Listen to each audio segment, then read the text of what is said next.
Hello professionals, welcome back to the series of learning how to make MIS and dashboards in all three functions of human resources which are recruitment, HR operations and learning and development. Last video में आपने ये सीखा कि कैसे आप recruitment function में dashboard create कर सकते हैं और कौन से वो मैट्रिक्स हैं जिन्हें यूज़ करके आप अपने day to day recruitment work को बिजनेस गोल्स के साथ कनेक्ट कर सकते हैं। और आज के इस वीडियो में हम दो चीज़ों पर फोकस करेंगे। Number one, how to make dashboards using MIS in HR operations or in talent management function, and number two, we will also learn about those metrics which will help you to connect your day-to-day HR operations work to business goals. But यहाँ पर मैं एक चीज़ आपको पहले से ही clarify करना चाहूँगी कि लास्ट वीडियो में मैं ऑलरेडी आपको बता चुकी हूँ कि MS Excel के पिवट फंक्शन को कैसे आप यूज़ करके डैशबोर्ड क्रिएट कर सकते हैं।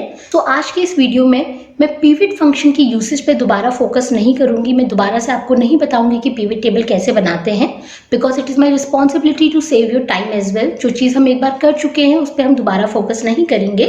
सो टू सेव योर टाइम मैंने आज के इस वीडियो के लिए HR ऑपरेशंस के डैशबोर्ड को बनाने के लिए पिवट टेबल ऑलरेडी बना रखी है।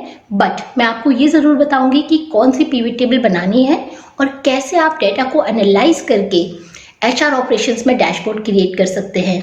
So, are you excited to learn? If yes, then stay connected till the end. And now, let's get started. So, सबसे पहला मैट्रिक जो हम ट्रैक करेंगे वो HR ऑपरेशंस की डे टू डे रिस्पॉन्सिबिलिटीज का पार्ट है, and that is new joiners onboarding.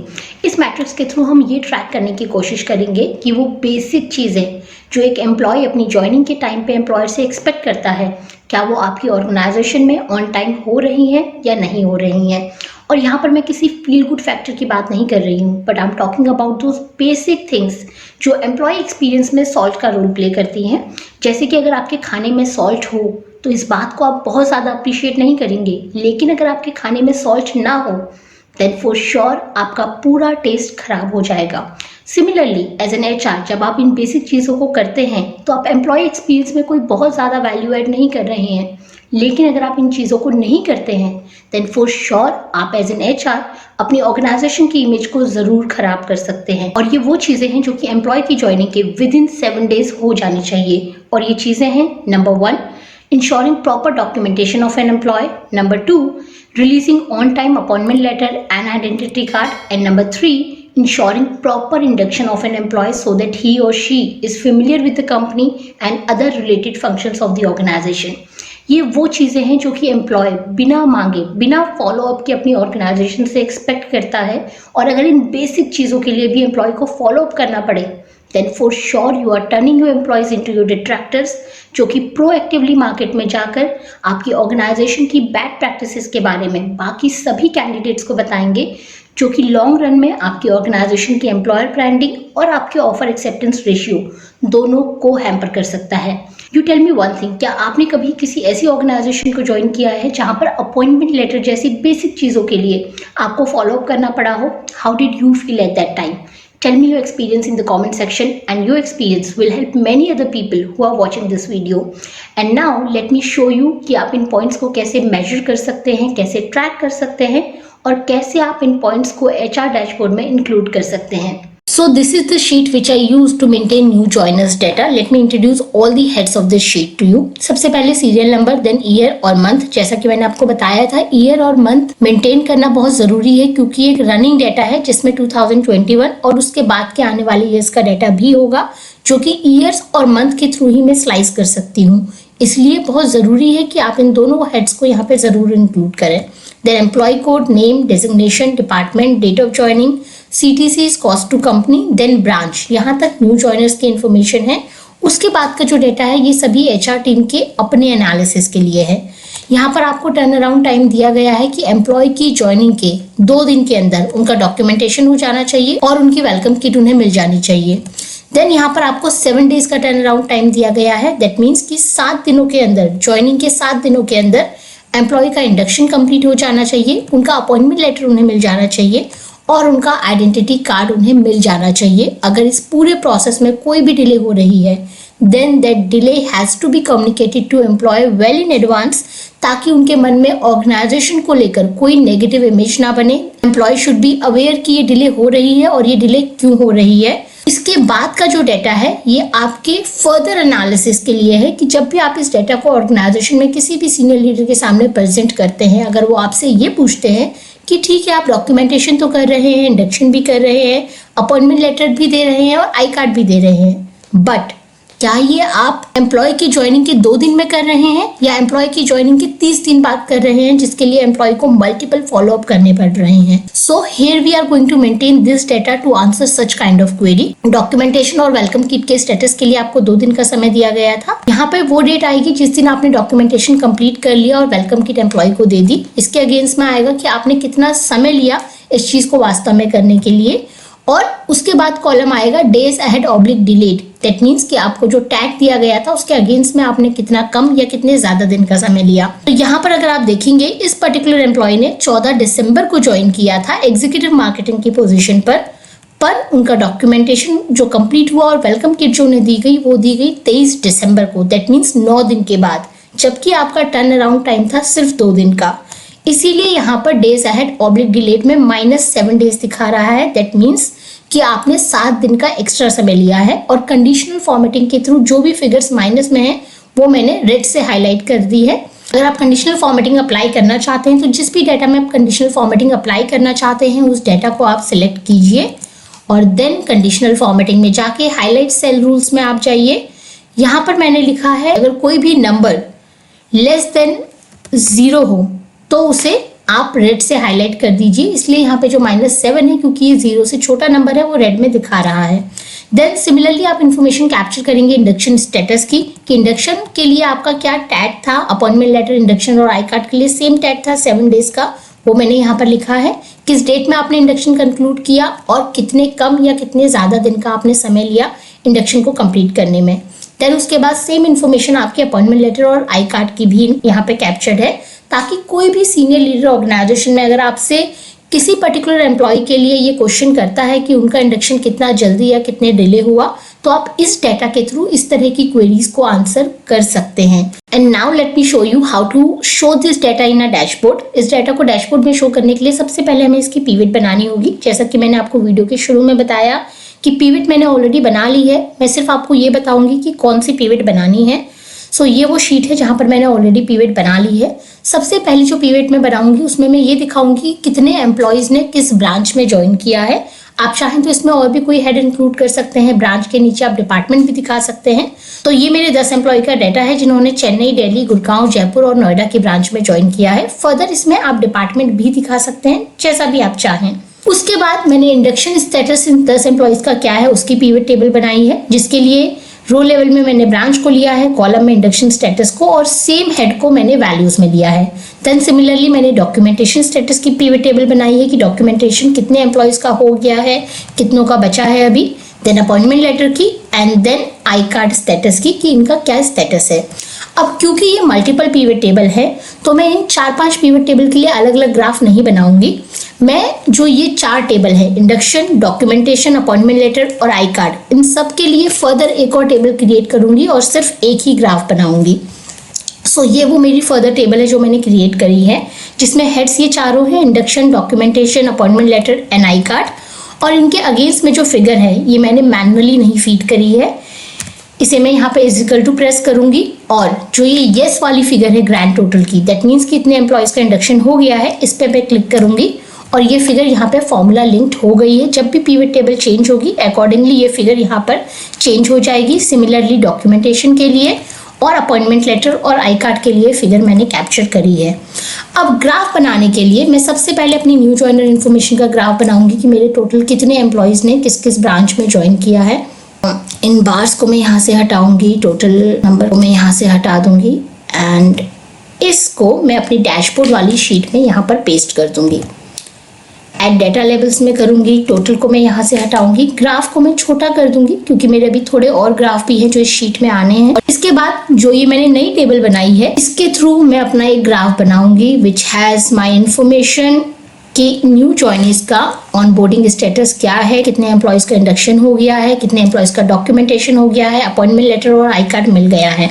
इस ग्राफ को भी मैं थोड़ा सा छोटा कर दूंगी सो that it fits in my page. इन्हें मैं हेडिंग दे दूंगी। यहाँ पर मेरी हेडिंग है न्यू जॉइनर्स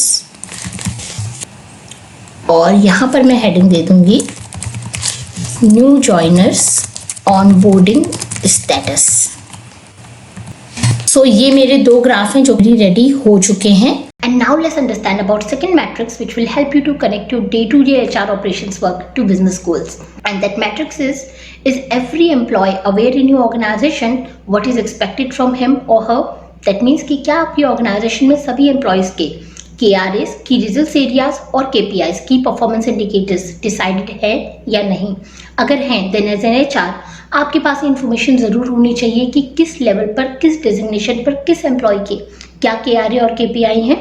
और अगर नहीं है तो भी आपके पास ये इन्फॉर्मेशन ज़रूर होनी चाहिए कि आपकी ऑर्गेनाइजेशन में कितने परसेंटेज एम्प्लॉयज़ के KRAs KPIs डिसाइडेड नहीं हैं। आई अंडरस्टैंड कि कुछ लोअर लेवल्स की पोजीशन पर KRAs KPIs को डे टू डे बेसिस पर एग्जीक्यूट करना काफ़ी मुश्किल हो जाता है, but at least it should be a conscious call of your organisation कि किस लेवल तक एम्प्लॉयज़ के KRA KPIs मेंटेन करने हैं और किस डेजिग्नेशन के नीचे KRAs KPIs को मेंटेन करना ज़रूरी नहीं है। The advantage of maintaining KRA and KPIs is that your manager and employee both will be on the same page and they both will be aware what exactly is expected from an employee to deliver on day-to-day basis. It should be a yearly exercise in your organization जहाँ पर साल में कम से कम एक बार सभी employees के KRAs KPIs review होने चाहिए and moreover जिन employees का प्रमोशन हुआ है या जिनका जॉब रोल चेंज हुआ है उनके KRAs KPIs नए डिसाइड होने चाहिए। And then it is the responsibility of head of the department कि वो अपने सभी टीम मेंबर्स के कम से कम एक KPI बिजनेस गोल्स के साथ लिंक करें। एज एन एग्जाम्पल, अगर आपकी ऑर्गेनाइजेशन का गोल ये है कि उन्हें अगले एक साल में एक नई मार्केट में बिजनेस स्टार्ट करना है, then as an HR recruiter आपका KPI ये हो सकता है that you have to provide timely resources to the organisation so that business can be started in a new market. क्योंकि बिना मैन पावर के बिजनेस स्टार्ट नहीं हो सकता। या फिर अगर आप HR ऑपरेशंस में या टैलेंट मैनेजमेंट में है तो आपका KPI ये हो सकता है that you have to provide best onboarding experience to your employees और इस एक्सपीरियंस को आप एम्प्लॉय फीडबैक के थ्रू ट्रैक कर सकते हैं। और आपका KPI ये हो सकता है that you have to resolve timely grievances of those employees who are in new markets so that you can retain them for a longer run. To collect the KRA and KPIs from your employees, you can follow any of these approach. Number 1, आप Google Sheet अपने employees में circulate कर सकते हैं और उन्हें बोल सकते हैं कि वो अपने KRAs और KPIs इस शीट में फिल कर ले and then you have to export this entire information into one Excel sheet so that it can be analyzed. Number 2, आप अपने लाइन मैनेजर से बोल सकते हैं कि वो अपने सभी टीम मेंबर्स के KRAs और KPIs आपके साथ ईमेल पर शेयर कर दे and then you have to fill this entire data into one excel sheet so that it can be analysed. And now let me show you how can you represent this data. So आपके organisation में सभी employees के KRAs KPIs बन गए हैं या नहीं, इसके लिए सबसे पहले आप अपने पेरोल के थ्रू अपने जितने भी एग्जिस्टिंग एम्प्लॉयज़ हैं उनका डाटा एक्सपोर्ट कर सकते हैं। देन उनके एम्प्लॉय कोड और उनके नाम के आगे ये इन्फॉर्मेशन आप फिल कर सकते हैं कि उनके KRAs KPIs कब डिसाइड हुए हैं और उनका नेक्स्ट रिव्यू कब है। क्योंकि ये एक ईयरली एक्सरसाइज है तो उनका डाटा आपको एक अलग शीट में मेंटेन करना पड़ेगा। और उसके बाद आपके ऑर्गेनाइजेशन में जितने भी न्यू जॉइनर्स आ रहे हैं उनका डाटा आप इसी न्यू जॉइनर शीट में एक कॉलम आप यहाँ पे फर्दर ऐड कर सकते हैं आखिर में KRAs and KPIs submitted to HR। और इसका टर्न अराउंड टाइम आप लाइन मैनेजर्स को दे सकते हैं कि एम्प्लॉय की ज्वाइनिंग के 30 डेज में उनके KRAs एंड KPIs डिसाइड हो जाने चाहिए। और फिर फर्दर आप उनके नाम के आगे येस या नो लिख सकते हैं कि आपको उनके KRAs KPIs मिल गए हैं या नहीं। And then if you have to showcase this information via dashboard to other senior leaders in the organisation, तो सबसे पहले आप इसके लिए पिवट टेबल बनाएंगे। जैसा कि मैंने आपको बोला पिवट टेबल मैं ऑलरेडी बना चुकी हूँ। सो इसमें मैंने रो लेवल में ब्रांच को लिया है, कॉलम लेवल में मैंने KPI सबमिटेड टू HR को लिया है और सेम हेड मैंने वैल्यूज में लिया है। And now to make a graph of this entire data, मैं इंसर्ट में जाऊंगी, कॉलम में से कोई भी एक ग्राफ में चूज करूंगी, इन बार्स को मैं हटा दूंगी ताकि मेरा जो ग्राफ है वो दिखने में थोड़ा ज़्यादा बेटर लगे, क्लियरली विजिबल हो। And here I have my graph, मैं इसको थोड़ा सा छोटा करूंगी और यहाँ पे डेटा लेवल में मैं डेटा को शो कर दूंगी। इसके बाद इसकी फॉर्मेटिंग हम कर सकते हैं कि जो येस हैं उनको रेड की जगह मैं यहाँ पे ग्रीन कलर से हाईलाइट कर सकती हूँ और जो नो वाले बार्स हैं उनको मैं ब्लू की जगह रेड कलर से हाईलाइट कर सकती हूँ ताकि आपको क्लियरली विजिबल हो कि किन एम्प्लॉयज़ के KRAs KPIs आपको मिल गए हैं और किसके नहीं मिले हैं। अब इस डाटा के थ्रू ये क्लियरली विजिबल है कि 3 एम्प्लॉयज हैं जिनके KRAs KPI आपको नहीं मिले हैं। अब अगर आपकी ऑर्गेनाइजेशन में ऐसा बहुत ज़्यादा हो रहा है कि आप मल्टीपल फॉलोअप कर रहे हैं लाइन मैनेजर्स से और उसके बाद भी आपको KRAs KPIs नहीं मिल रहे हैं, देन इसको भी, इस पर्टिकुलर हेड को भी आप डेज अहेड ऑब्लिक डिलीट की तरह ट्रैक कर सकते हैं और उस तरह इस ग्राफ को शो कर सकते हैं कि आपकी ऑर्गेनाइजेशन में किसी एम्प्लॉय के ज्वाइन होने के 45 डेज बाद भी, 60 डेज बाद भी, या जितना भी ज़्यादा समय लग रहा है, तब भी उनके KRAs KPIs डिसाइड नहीं हो पा रहे हैं, which is going to affect confirmation process of the employee. क्योंकि अगर एम्प्लॉयज के KRAs KPIs ही नहीं डिसाइड होंगे तो कन्फर्मेशन प्रोसेस के दौरान उनकी परफॉर्मेंस को कैसे इवेलुएट किया जाएगा। So everything is linked to each other. आप उनके KRAs KPIs बना रहे हैं जिससे कि उनकी परफॉर्मेंस भी मैनेज हो सके। देन मैं इस ग्राफ को हेडिंग दे दूंगी KRAs and KPIs status। So ये आपका सेकेंड मैट्रिक्स रेडी है। And now let's understand about third matrix and that is quality of each hire. This is one of the most important thing which has to be checked by HR operations team. Recruitment team की job ये होती है कि वो organisation के लिए hiring करें, organisation में टाइमली रिसोर्सेज अवेलेबल कराएं, which is the first flood gate to enter in any organisation. But अगर किसी भी रीज़न से गलत हायरिंग हो जाती है या कोई ऐसे एम्प्लॉय अगर ऑर्गेनाइजेशन में एंटर कर जाते हैं जो कि ऑर्गेनाइजेशन में फिट नहीं बैठते हैं, then it is the responsibility of HR operations team to highlight, to stop such employees at the second floodgate, which is the confirmation process। आपका confirmation process इतना robust होना चाहिए कि जो भी employees organization में fit नहीं बैठ रहे हैं या जो organization की desired performance level के हिसाब से performance नहीं deliver कर पा रहे हैं, वो सभी employees confirmation process के दौरान highlight होने चाहिए। And then it is the call of line managers कि वो उन एम्प्लॉयज़ का प्रोबेशन पीरियड एक्सटेंड करें या उन्हें एग्जिट करें। But as an HR it is your responsibility कि आप लाइन मैनेजर्स को डेटा के बेसिस पर सही डिसीजन लेने के लिए गाइड करें। And now let me show you how I use to maintain confirmation sheet in one of my last organisation, but ये एक डमी डेटा है। So that's how my confirmation sheet used to look like. Let me introduce all the heads of the sheet to you. इसमें serial number से लेके reporting manager column number J तक जो भी information है वो employ से रिलेटेड है, जिसमें एम्प्लॉय का employee code, name, designation, department, year और मंथ लिखना इसलिए ज़रूरी है क्योंकि ये एक रनिंग डाटा है। और अगर कोई मेरे से ये पूछता है कि मुझे सारा डाटा नहीं देखना है, मुझे सिर्फ एक पर्टिकुलर क्वार्टर का या फिर सिर्फ एक पर्टिकुलर ईयर का डाटा देखना है, तो ईयर और मंथ के थ्रू मैं उस डाटा को स्लाइस करके उन्हें शो कर पाऊंगी। देन एम्प्लॉय की ज्वाइनिंग डेट, उनकी कन्फर्मेशन डेट और रिपोर्टिंग मैनेजर का नाम, जिनसे कि मैं एम्प्लॉय की कन्फर्मेशन के लिए डिस्कशन कर रही हूँ। उसके बाद ये 5 हेड थे, punctuality, learning ability, quality of work, initiative and team work, जो कि ऑर्गेनाइजेशन लेवल पे हमने डिसाइड किए थे कि हम ऑर्गेनाइजेशन में सभी एम्प्लॉयज़ को इन 5 हेड्स के अगेंस्ट में उनकी स्किल्स को एनालाइज करने की कोशिश करेंगे। And then as an HR I use to discuss with manager and try to get their rating against each head. ये रेटिंग आउट ऑफ 5 होती थी, बट एज एन HR मेरा काम सिर्फ इतना नहीं था कि मैं मैनेजर से ये रेटिंग कैप्चर करूँ, but I use to do a thorough discussion with every single manager to understand the reasons behind their ratings, कि अगर वो किसी एम्प्लॉय को 3 आउट ऑफ 5 रेटिंग दे रहे हैं या 4 आउट ऑफ 5 रेटिंग दे रहे हैं, तो क्या वो रीजंस हैं कि वो ये रेटिंग दे रहे हैं। पिछले 6 महीने में उनके एम्प्लॉयज़ के साथ ऐसे क्या एक्सपीरियंस रहे हैं कि वो एक एम्प्लॉय को पंक्चुअलिटी में 3 आउट ऑफ 5 दे रहे हैं और दूसरे एम्प्लॉय को 4 आउट ऑफ 5 दे रहे हैं। और पंक्चुअलिटी का मतलब यहाँ पे सिर्फ ऑफिस टाइम से आना जाना नहीं था, बल्कि ये पंक्चुअलिटी एम्प्लॉयज़ के डे टू डे वर्क की टाइमलाइन से भी लिंक थी कि एम्प्लॉयज़ को जो टाइमलाइन दी जाती है किसी भी काम को डिलीवर करने के लिए, क्या वो उस टाइमलाइन को मीट कर पा रहे हैं या नहीं। And it has nothing to do with targets, but it was about day-to-day responsibilities of employees and meeting those timelines which was given to employee against those tasks. And as an HR मेरा काम ये भी होता था कि मैं employees की on ground performance को मेजर करूं और ये चेक करने की कोशिश करूं कि मैनेजर्स जो रेटिंग एम्प्लॉयज़ को दे रहे हैं इन 5 हेड्स के अगेंस्ट में, क्या वो उनकी ऑन ग्राउंड परफॉर्मेंस से मैच करती है। और उसके लिए मैं जो एम्प्लॉयज़ के KPIs HR के पास होते थे उनके अगेंस्ट में क्या परफॉर्मेंस एम्प्लॉयज़ ने डिलीवर करी है पिछले 6 महीने में, ये डाटा मैं मैनेजर्स से कलेक्ट करती थी। And then I use to try to match on ground performance and the ratings of managers which they used to give against all these 5 heads।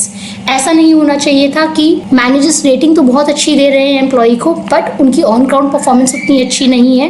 That means कि एम्प्लॉय उतना अच्छा deliver नहीं कर पा रहे हैं जितना कि मैनेजर उनको रेटिंग दे रहे हैं, या फिर ऐसा तो नहीं है कि एम्प्लॉयज़ ऑन ग्राउंड बहुत अच्छा परफॉर्म कर रहे हैं बट मैनेजर्स बायस होकर उन्हें अच्छी रेटिंग नहीं दे रहे हैं। और जो इन रेटिंग्स का टोटल होता था that used to decide overall grading of employee, और ये वो ग्रेडिंग क्राइटेरिया होता था। अगर एम्प्लॉय की overall rating total rating 21 and above है then employee used to fall in A+ category, और अगर ओवरऑल रेटिंग 16 to 20 के बीच में है then employee used to fall in A category, and anyone who used to get 11 to 15 kind of rating used to be in B category, और अगर किसी की भी रेटिंग 15 से कम होती थी देन वो C कैटेगरी में आते थे और उनके एग्जिट पे डिसीजन लिया जाता था। और इसके बाद I used to ask them a game changer question and that was would you like to enthusiastically rehire him or her। That means कि अगर आपकी टीम में आज की डेट में कोई वैकेंसी है तो उस एम्प्लॉय के साथ अब जब आपने 6 महीने काम कर लिया है, आपको उसकी स्ट्रेंथ और वीकनेस पता है, then would you like to rehire that employee enthusiastically। और यहाँ से काफ़ी इन्फॉर्मेशन निकल कर आती थी। अगर मैनेजर बहुत ज़्यादा टाइम ले रहे हैं इस क्वेश्चन को आंसर करने में then that use to be a decision maker question, और वहाँ से डिसाइड होता था कि एम्प्लॉय का प्रोबेशन एक्सटेंड करना है, कंफर्म करना है, या उनके एग्जिट पर डिसीजन लेना है। अब अगर इस डाटा को मुझे HR डैशबोर्ड में शो करना है तो सबसे पहले मुझे इसकी एक पिवट टेबल बनानी होगी। बट जैसा कि मैंने आपको वीडियो के शुरू में बताया कि लास्ट वीडियो में मैं ऑलरेडी आपको सिखा चुकी हूँ कि पिवट टेबल कैसे बनाते हैं, तो अब मैं यहाँ पर इसे दोबारा रिपीट नहीं करूँगी, इसलिए मैंने पिवट टेबल ऑलरेडी यहाँ पर बना ली है। Let me show you. यहाँ पर मैंने रो लेबल्स में डिपार्टमेंट को लिया है, कॉलम लेबल में मैंने कंफर्मेशन स्टेटस के हेड को लिया है, और सेम हेड मैंने यहाँ पर वैल्यूज़ में लिया है। और यहाँ पे मेरे 10 एम्प्लॉयज़ के कंफर्मेशन स्टेटस का बाइफिकेशन शो हो रहा है, जिससे मुझे मेरी हायरिंग क्वालिटी पता चलती है कि 10 में से सिर्फ 4 employee, that means only 40% employees confirm हुए हैं, 10% एम्प्लॉयज़ एग्जिट हुए हैं, और 5 एम्प्लॉयज़ दैट मीन्स 50% एम्प्लॉयज़ का प्रोबेशन पीरियड एक्सटेंड हुआ है। और अगर मैं डिपार्टमेंट वाइज इस डेटा को एनालाइज करने की कोशिश करूं तो सेल्स में हायरिंग क्वालिटी और भी ज़्यादा खराब है, जहां पर 5 में से सिर्फ 1 employee that means only 20% employees confirm हुए हैं और 80% एम्प्लॉयज़ का प्रोबेशन पीरियड एक्सटेंड हुआ है। नाउ एज एन HR अब आपको ये समझने की ज़रूरत है कि इन एम्प्लॉयज़ की हायरिंग किन हायरिंग मैनेजर्स ने करी है। क्या इन चारों एम्प्लॉयज़ की हायरिंग सेम हायरिंग मैनेजर्स ने करी है, और आपको ये भी एनालाइज करने की ज़रूरत है कि इन हायरिंग मैनेजर्स के थ्रू हायर्ड किए हुए एम्प्लॉयज़ क्या कंफर्म हो रहे हैं या अधिकतर एम्प्लॉयज़ का प्रोबेशन पीरियड एक्सटेंड हो रहा है। और अगर अधिकतर एम्प्लॉयज़ का प्रोबेशन पीरियड एक्सटेंड हो रहा है then as an HR you need to take a call कि इन हायरिंग मैनेजर्स को क्या हायरिंग प्रोसेस पर, इंटरव्यू प्रोसेस पर ट्रेनिंग देने की ज़रूरत है, क्या उन्हें इस बात पर ट्रेनिंग देने की ज़रूरत है कि कैसे वो बेटर क्वालिटी कैंडिडेट्स हायर कर सकते हैं। तो इस तरह आप अपने कंफर्मेशन प्रोसेस के थ्रू अपनी हायरिंग क्वालिटी को एनालाइज कर सकते हैं। और अगर आपके पास रनिंग डेटा है तो आप ईयर ऑन ईयर भी अपनी हायरिंग क्वालिटी को एनालाइज कर सकते हैं कि ईयर ऑन ईयर आपकी हायरिंग क्वालिटी बेटर हो रही है, स्टैग्नेंट है या डिक्रीज हो रही है, और कौन से वो हायरिंग मैनेजर्स हैं जो सबसे अच्छी हायरिंग करते हैं। And then to make a graph of this particular data, मैं इस पूरे डाटा को सिलेक्ट करूँगी, इंसर्ट में कॉलम में से एक ग्राफ में चूज़ कर लूँगी। इस ग्राफ को यहाँ से कट करके मैं इसे डैशबोर्ड में यहाँ पर पेस्ट करूँगी, बेसिक फॉर्मेटिंग में यहाँ पर करूँगी, डाटा लेबल्स को मैं यहाँ पर ऐड कर दूँगी।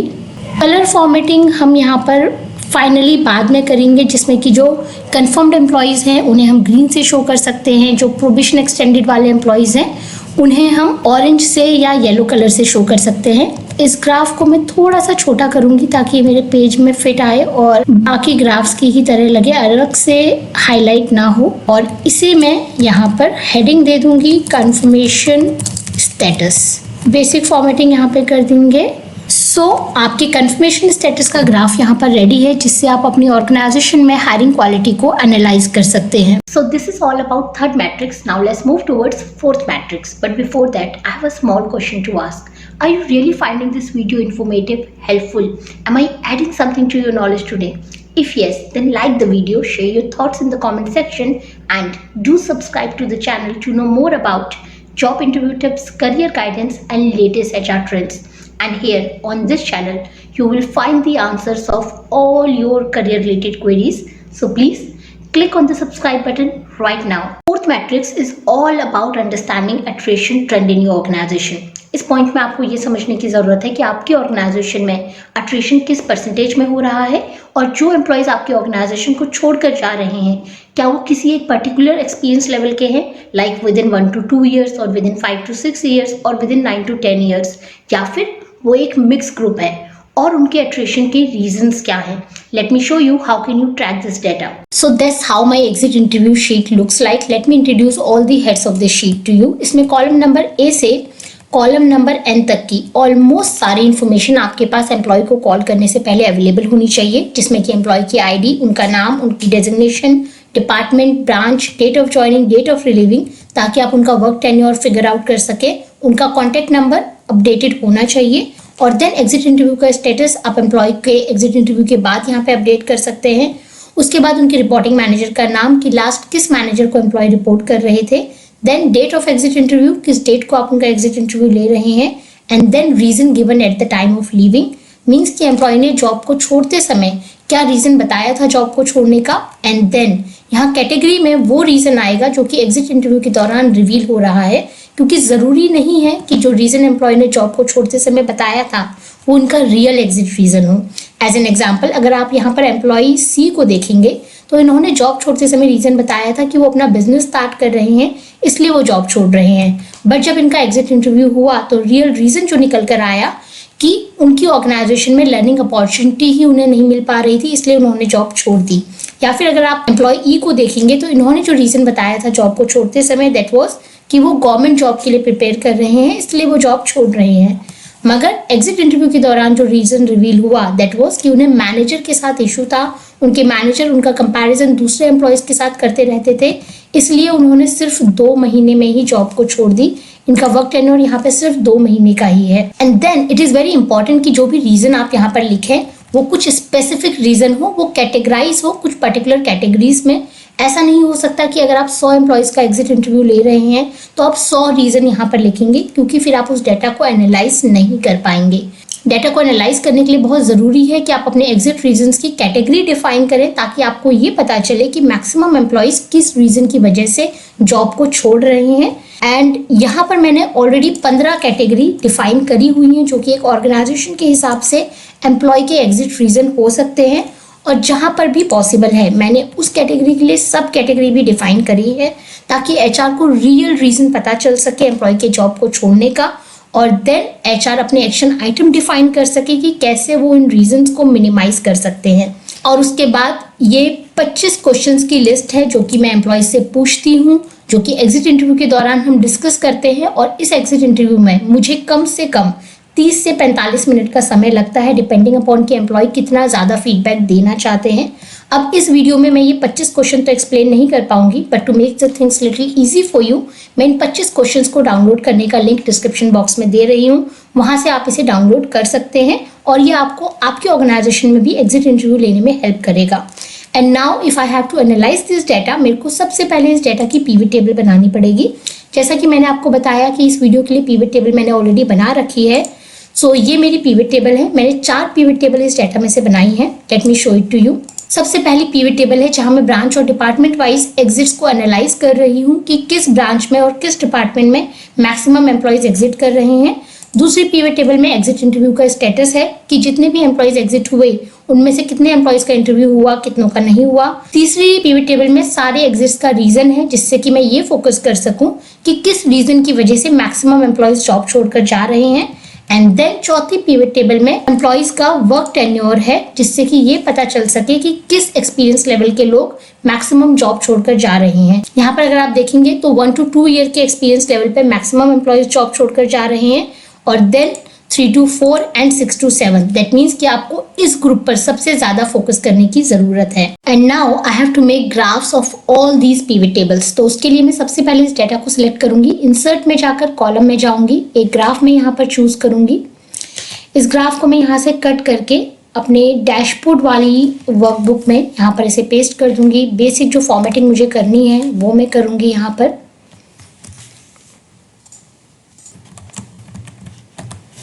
मैं इसे यहाँ हेडिंग दे दूंगी, branch and department wise exit. और मैं यहाँ पर डेटा लेबल्स को ऐड कर दूंगी. मेरा डाटा यहाँ पे ब्रांच और डिपार्टमेंट वाइज अवेलेबल है, जिससे कि मुझे ये पता चल रहा है कि हेड ऑफिस में 2 एम्प्लॉयज़ हैं जिन्होंने कि एग्जिट किया। इनमें से एक अकाउंट्स में, एक मार्केटिंग में।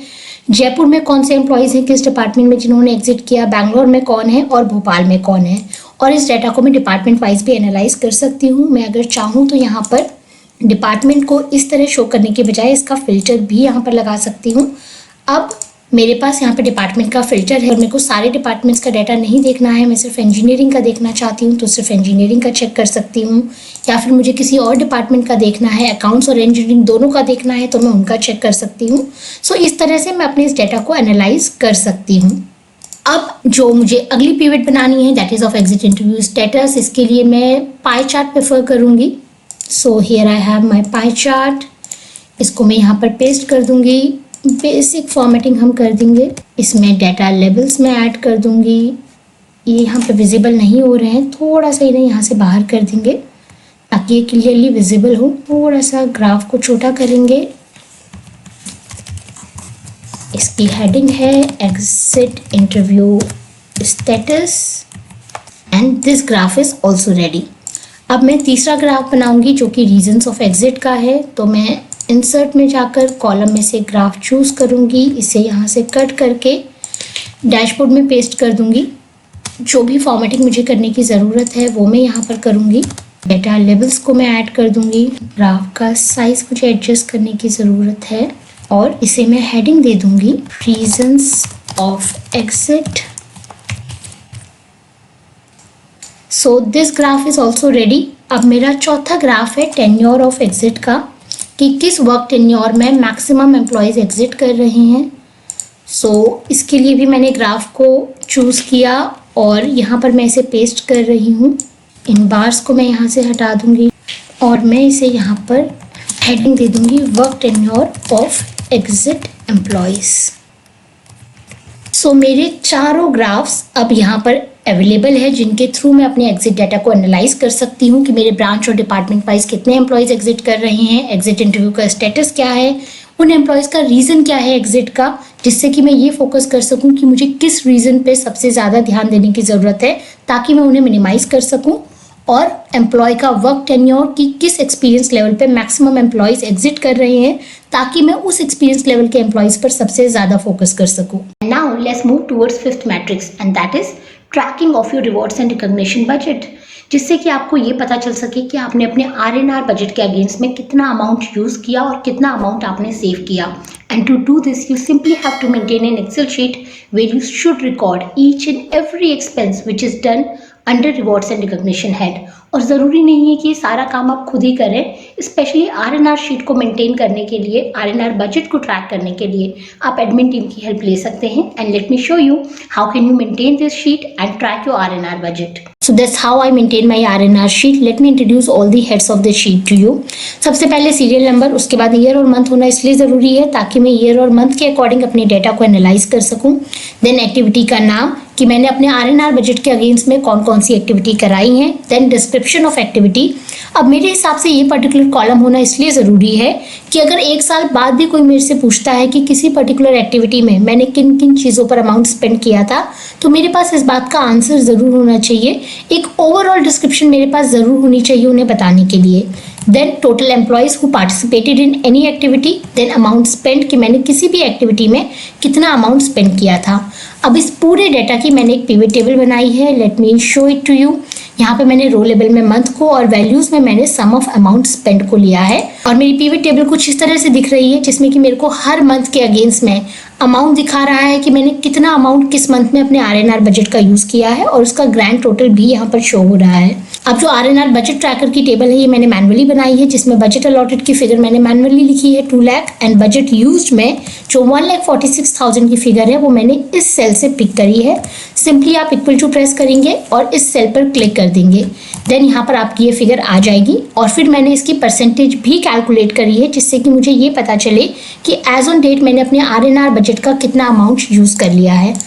अब अगर मुझे इस पर्टिकुलर टेबल का ग्राफ बनाना है मैं सिंपल इंसर्ट में जाऊंगी, कॉलम में जाकर इस ग्राफ को मैंने चूज़ किया है और मैं इसे डैशबोर्ड वाली शीट में पेस्ट कर दूंगी। बेसिक फॉर्मेटिंग कुछ मैं यहाँ पर करूँगी, डेटा लेबल्स में यहाँ पर ऐड कर दूंगी इस ग्राफ को मैंने थोड़ा छोटा कर दिया है और जो परसेंटेज मैंने यहाँ पर निकाली थी उसे मैं यहाँ पर ज़रूर शो करूँगी। इसको मैंने ये हेडिंग दे दी है जो आपका परसेंटेज का टेक्स्ट है। चाहे तो इसे थोड़ा बड़ा कर सकते हैं और इसका कलर भी मैंने चेंज कर दिया है ताकि ये अलग से हाईलाइट हो। इसके बाद इस ग्राफ को मैं हेडिंग दे दूंगी RNR बजट ट्रैकिंग।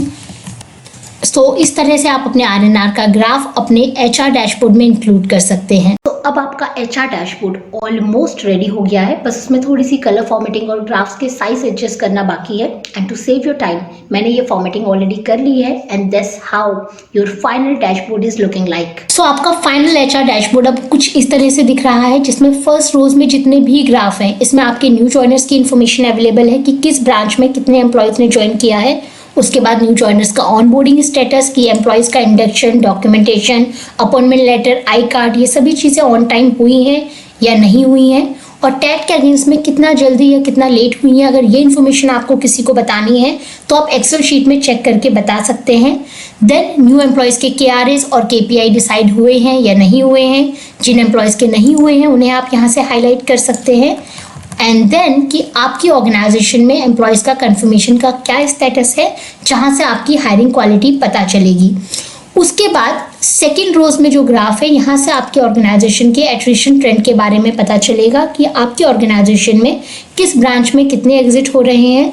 देन जिन एम्प्लॉयज़ का एग्जिट हुआ है क्या उनका एग्जिट इंटरव्यू हो गया है या नहीं हुआ है, वो डाटा यहाँ पर सेकेंड ग्राफ में अवेलेबल है। देन उसके बाद जो एम्प्लॉयज़ छोड़कर जा रहे हैं उनके रीजंस क्या हैं एग्जिट के, ताकि आप ये पता कर सकें कि आपको किन रीजंस को मिनिमाइज करने की ज़रूरत है।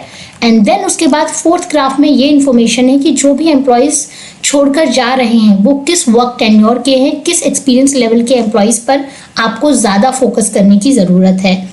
और देन उसके बाद फाइनल जो आपका ग्राफ है वो RNR बजट ट्रैकिंग का है, जिससे कि आपको ये पता चलेगा कि आपने अपने रिवॉर्ड्स एंड रिकॉग्निशन बजट के अगेंस्ट में कितना अमाउंट अब तक यूज़ कर लिया है। वो इन्फॉर्मेशन यहाँ पर अवेलेबल है। एक चीज़ जो मेरे हिसाब से इस पूरे HR डैशबोर्ड में इंप्रूव हो सकती है वो ये है कि जो अभी हमारी ये मल्टीपल पिवट टेबल्स बनी हुई हैं, कैसे हम इन्हें एक वर्कबुक में लेकर आएँ, जिससे कि हमें बार बार अलग अलग वर्कबुक में अपनी पिवट टेबल को एक्सेस ना करना पड़े। बट दिस इज समथिंग जो अभी मुझे भी लर्न करने की ज़रूरत है, मेरे को ये चीज़ सीखने की ज़रूरत है, और सीखने के बाद मैं किसी एक फ्यूचर वीडियो में आपको ये ज़रूर बताऊंगी। बट एटलीस्ट अभी हमारे पास अच्छी बात ये है कि हमारा सारा डेटा एक ही एक्सेल शीट में है और अपने डेटा को एक्सेस करने के लिए हमें अलग अलग एक्सेल ओपन करने की ज़रूरत नहीं है।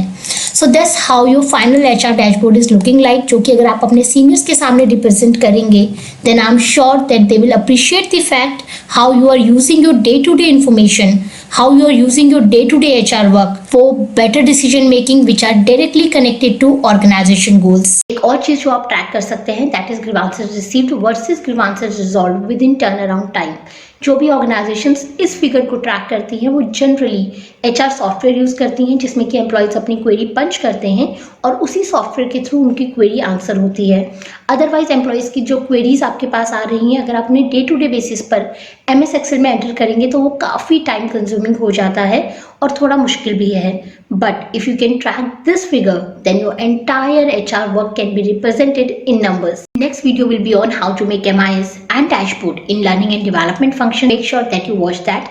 Another important thing, if you want to make your career in human resource industry or if you've just started your career in HR, then I have designed this complete playlist of human resources specially for you, and it will give you a practical knowledge how does HR work in any organization.